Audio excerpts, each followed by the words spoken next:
2026 anime का साल होने वाला है, क्योंकि इस साल तुम्हें बेहतरीन से बेहतरीन एनीमे देखने को मिलने वाले हैं। और इस विंटर सीजन में ऐसे एनीमे आ चुके हैं जो ऑलरेडी फैन फेवरेट बन चुके हैं या फिर बनने वाले हैं। तो बिना टाइम वेस्ट करे इस लिस्ट को स्टार्ट करते हैं। नंबर 6, शिबो युगी। ये उन एनीमे से एक है जो स्टोरी के बारे में स्टार्टिंग के 5 मिनट तक बिल्कुल भी बात नहीं करते हैं, लेकिन जब तुम्हें पता चलता है कि इसकी स्टोरी क्या है तो तुम्हारा दिमाग घुमा के रख देते हैं। इस एनीमे की स्टार्टिंग थोड़ी सी सस्पेंसफुल और स्लो होती है, तो इसको इंस्टेंटली जज मत करना, लेकिन एंड आते आते 1 घंटे का ये एपिसोड तुम्हें थ्रिल और सस्पेंस दोनों दे देगा। स्टोरी एक सर्वाइवल गेम के अराउंड रिवॉल्व करती है, जहाँ पर कुछ क्यूट लड़कियों को गेम के अंदर डाल दिया गया है और इस गेम का गोल काफी ज्यादा सिंपल है कि भाई अगर पैसे कमाने हैं तो पजल्स तो सॉल्व करनी पड़ेंगी। और एनीमे का ट्विस्ट भी यही है कि हर कोई पैसे जीत भी सकता है या फिर नहीं भी। अगर तुमने स्क्विड गेम देखी है तो ये तुम्हें उसी की तरह फील देने वाली है। वर्ल्ड बिल्डिंग और कैरेक्टर्स काफी स्मार्टली इंट्रोड्यूस होते हैं, स्पेशली हमारी मेन गर्ल। और इस एनीमे का आर्ट स्टाइल जेन्युइनली बहुत ही ज्यादा कमाल का है और काफी डिफरेंट भी फील होता है। जिस हिसाब से इस एनीमे की स्टोरी है उस हिसाब से काफी अंडररेटेड चल रहा है। तो अब 2 चीज होंगी, या तो ये एनीमे अंडररेटेड बन के रह जाएगा या फिर आने वाले एपिसोड्स इतने ज्यादा फट जाएंगे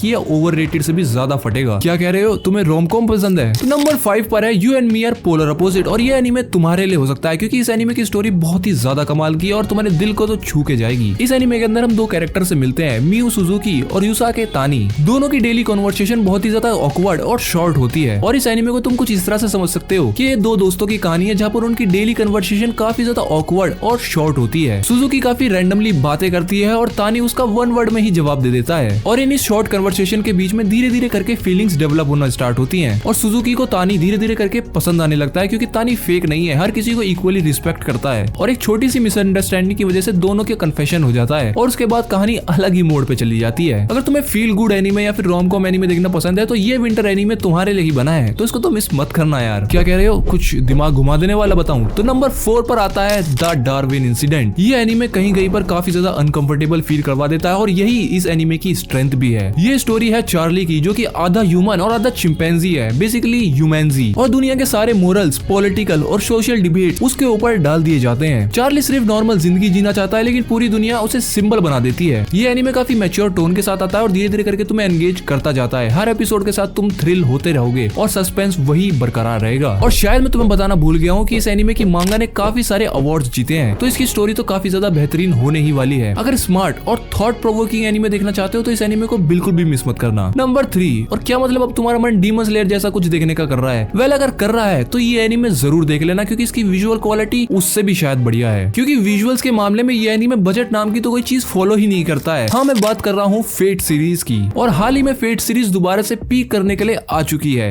फेट फ्रेंचाइज ऑलरेडी काफी ज्यादा पॉपुलर है अपनी स्टोरी से ज्यादा कंफ्यूजिंग टाइमलाइन की वजह से। पर इस एनीमे को देखते हुए तुम्हें बिल्कुल भी ये सब चीजें सोचने की जरूरत नहीं है, क्योंकि इससे पहले सिर्फ तुम्हें एक मूवी देखनी होगी जिसकी विजुअल क्वालिटी भी टॉप नॉच है। ये एनीमे होली ग्रेल वॉर्स के रूल्स को उठाता है और सिंपल से उन्हें तोड़ देता है। इस एनीमे को देखने के लिए तुम्हें पुरानी फेट सीरीज की नॉलेज होना बिल्कुल भी जरूरी नहीं है, तुम इसे यहीं से ही स्टार्ट कर सकते हो। और 1 घंटे का स्पेशल एपिसोड तुम्हें कंप्लीटली हुक कर देगा और स्टोरी में आगे बढ़ने के लिए मजबूर कर देगा। अगर तुम फेट फैन हो या फिर कंप्लीटली न्यू कमर तो ये एनीमे तुम्हारे लिए वर्थ इट है। नंबर 2, और भाई इस एनीमे के बारे में कौन बात नहीं कर रहा, और इस एनीमे का कॉन्सेप्ट भी काफी ज्यादा यूनिक है, क्योंकि इस एनीमे के अंदर हीरो बनना अवार्ड नहीं पनिशमेंट है। और इस एनीमे का नाम है sentenced to be a hero. और जब से ये एनीमे रिलीज होना स्टार्ट हुआ है इसकी हर तरफ चर्चा चल रही है। अगर तुमने कोई भी सीरियस क्राइम किया है तो वेल कांग्रेट्स, तुम हीरो बन चुके हो और अब तुम डीमन लॉर्ड्स के आगे नॉन स्टॉप फाइट करोगे और क्विट तुम कर नहीं सकते। और अगर तुम मर भी गए तो उसके बाद भी तुम्हें दोबारा से जिंदा कर दिया जाएगा अपनी सर्विस को पूरा करने के लिए। और यहीं पर हमारा मेन कैरेक्टर जियो कोई चूजन वन नहीं है, बल्कि वो सिस्टम से ही काफी ज्यादा तंग आ चुका है। और इस एनीमे का स्टार्टिंग का 40 मिनट वाला एपिसोड वर्ल्ड को पूरी तरह से प्रॉपर्ली सेट कर देता है। और भाई जब एक्शन हिट होता है ना तो इस एनीमे का स्केल और भी ज्यादा ऊपर चला जाता है। नहीं यकीन हो रहा तो एक बार IMDb पर जाकर चेक कर लेना। अगर तुम्हें डार्क फैंटेसी एनीमे देखना पसंद है जहाँ पर हीरो एक्चुअली में स्मार्ट हो तो ये एनीमे तुम लोगों के लिए ही है। बाकी नंबर 1 एनीमे बताने से पहले कुछ स्पेशल मेंशंस हैं जो कि इस टाइम पर काफी ज्यादा पॉपुलर चल रहे हैं, जिसमें से पहला नाम है जुजुत्सु काइसेन सीजन 3। और भाई इस बार तो और भी ज्यादा तबाही होने वाली है, क्योंकि कलिंग गेम स्टार्ट हो चुका है। और करंटली जिस टाइम पर मैं हूँ इस टाइम पर तो भाई माकी ने तबाही मचा के रख दी है और अभी तो बहुत कुछ आना बाकी है। तो अगर तुम फॉलो नहीं कर रहे हो तो जाओ जल्दी से स्टार्ट करो देखना। और इसी लिस्ट में सेकंड नंबर पर आती है फ्री रन, जिसके सीजन ने फुल मेटल एल्केमिस्ट ब्रदरहुड जैसे एनीमे को पीछे छोड़ दिया और नंबर 1 का स्पॉट ले लिया माय एनीमे लिस्ट पर। और अगर तुम्हें बिलीव नहीं होता तो इस एनीमे को एक बार देखना स्टार्ट करो, और अगर कर दिया है तो सीजन 2 देखो।